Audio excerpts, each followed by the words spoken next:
Aduh, galau deh. Mending invest di reksadana saham atau di sahamnya langsung ya. Ya saham lah, returnnya lebih tinggi, lebih menantang gitu loh. Ih, reksadana saham aja lah, nggak pakai ribet, nggak terlalu beresiko. Udah, nggak usah berantem, mending kita nonton ini aja. Battle investasi saham versus reksadana saham.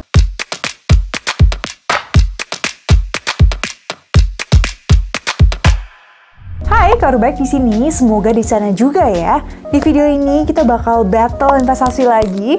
Siapa nih yang masih suka bingung mau investasi di saham atau reksadana saham ya? Soalnya kan mereka lumayan mirip ya. Jadi langsung aja kita ajak berantem. Kita mulai dari persamaannya dulu. Basically saham dan reksadana saham itu isinya sama. Ya saham.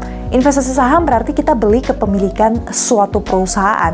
Kalau reksadana saham, ya kumpulan banyak saham yang dikelola oleh orang yang namanya manajer investasi. Isinya tuh minimal 80% harus di saham dan 20% sisanya bisa ditaruh ke produk pasar uang atau obligasi atau ya saham lagi. Kita coba lihat beberapa contoh reksadana saham ya. Aku lihat fun fact sheet dari website Bareksa. Yang pertama ada reksadana saham Sukorinvest Equity Fund dari Sukorinvest Asset Management. Kita bisa lihat di sini 98% isinya itu saham kayak Astra, PBRI, Adaro sebagai top holdingnya. Dan ada sisa 2%-an itu di produk pasar uang. Nah sekarang kita lihat reksadana saham yang lain. BNP Paribas Equitas dari BNP Paribas Asset Management. Di sini bisa kita lihat 82% isinya tuh saham kayak Adaro, Astra, BCA, dan lainnya. Sisa 18%-nya ditaruh di produk pasar uang kayak deposito atau time deposits ya, yang bisa kita lihat di sini. Dari segi resiko juga bisa aku golongkan sama-sama high risk ya, karena isinya sama-sama saham yang bersifat fluktuatif.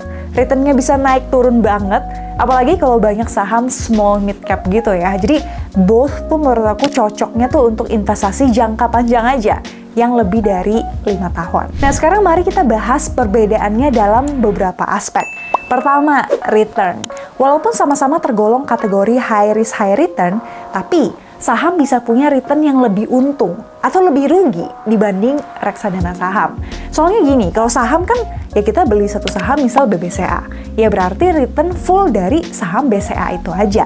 Tapi kalau reksadana saham, isinya bisa aja beberapa saham perusahaan, kayak yang tadi aku kasih contoh. Jadi returnnya juga akumulasi dan rata-rata dari beberapa saham itu. Misal saham BCA, kalau kita hitung CAGR atau rata-rata return 5 tahun terakhir, itu sekitar 12% per tahun. Sedangkan salah satu reksadana saham yang ada isi BCA-nya tuh, yang tadi BNP Paribas Equitas ya, CAGR atau return rata-ratanya dalam 5 tahun terakhir itu malah minus 2% per tahun. But again, ini cuma satu contoh ya, dari banyak banget produk saham dan reksadana saham. Jadi nggak bisa disimpulkan dari satu simulasi ini aja ya. Perbedaan yang kedua, modal investasi. Salah satu faktor yang penting juga ya, apalagi untuk yang modalnya terbatas. Kalau saham, minimal belinya tuh 1 lot atau 100 lembar. Jadi untuk saham-saham yang udah blue chip gitu ya, pasti butuh modal yang lebih besar. Misal BCA sekarang di harga 8.500-an per lembar. Berarti butuh modal 850.000 untuk beli 1 lotnya aja. Sedangkan reksadana saham rata-rata udah mulai dari 100.000 aja udah bisa beli. Dan isi satu reksadana saham itu kan bisa ada beberapa macam saham ya. Jadi istilahnya lebih terjangkau lah. Misal kita beli reksadana saham BNP Paribas Equitas yang tadi, yang isinya ada saham Adaro, Astra, BCA, Mandiri, BRI, ICBP, Telkom, dan lainnya. Bayangin, kalau kita mesti beli sahamnya satu persatu, butuh modal berapa tuh kan? Ketiga, likuiditas atau seberapa mudah dicairkan. Sebenarnya antara saham dan reksadana saham tuh sama-sama cukup liquid, alias bisa dijual kapan aja kita mau.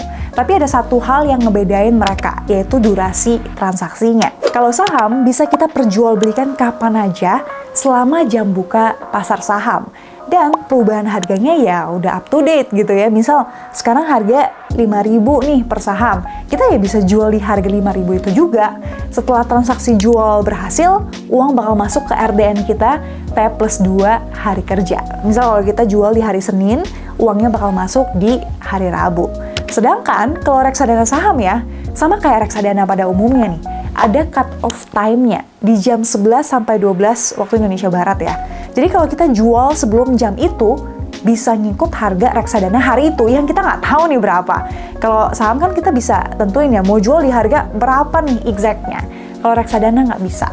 Nah, kalau kita udah jual lewat dari cut off time itu, berarti harganya bakal ngikut harga reksadana hari berikutnya dan dieksekusi di hari berikutnya juga. Terus setelah transaksi jualnya berhasil, butuh waktu sekitar 4-7 hari kerja untuk uangnya masuk ke RDN atau rekening bank kita. Perbedaan yang keempat, biaya. Simpelnya, reksadana saham itu udah nggak kena pajak lagi, tapi ada biaya manajer investasi, sekitar 2-3,5% untuk reksadana saham ya, tergantung masing-masing manajer investasinya. Tapi angka yang kita lihat di platform investasi, returnnya berapa, biasanya itu udah net sih, atau udah dikurangi dengan fee manajer investasi itu. Kemudian ada juga biaya transaksi 0-1%, tapi kalau kita beli online sih biasanya udah nggak kena biaya ini ya. Sama yang terakhir, baru-baru ini ada bea meterai 10.000 kalau kita transaksi di atas 10 juta per hari. Sedangkan kalau saham, beberapa biayanya itu pertama ada fee beli. Pas kita beli ya, sekitar 0,15-0,25% dari transaksi kita. Kemudian kalau kita jual, ada lagi yang namanya fee jual. Biasanya itu fee beli ya, ditambah 0,1%. Dan juga ada pajak 10% setiap kali kita dapat dividen. Kemudian perbedaan yang kelima, risiko. Walaupun sama-sama punya risiko, tapi tingkatannya cukup beda ya. Saham tuh menurut aku jauh lebih berisiko, karena 100% analisa dan keputusan ada di tangan kita nih.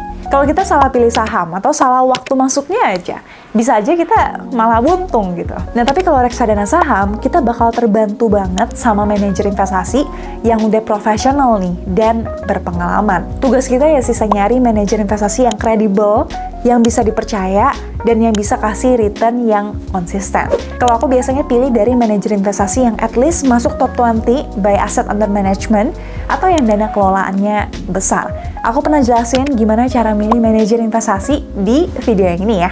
Jadi, bagusan yang mana nih Kak?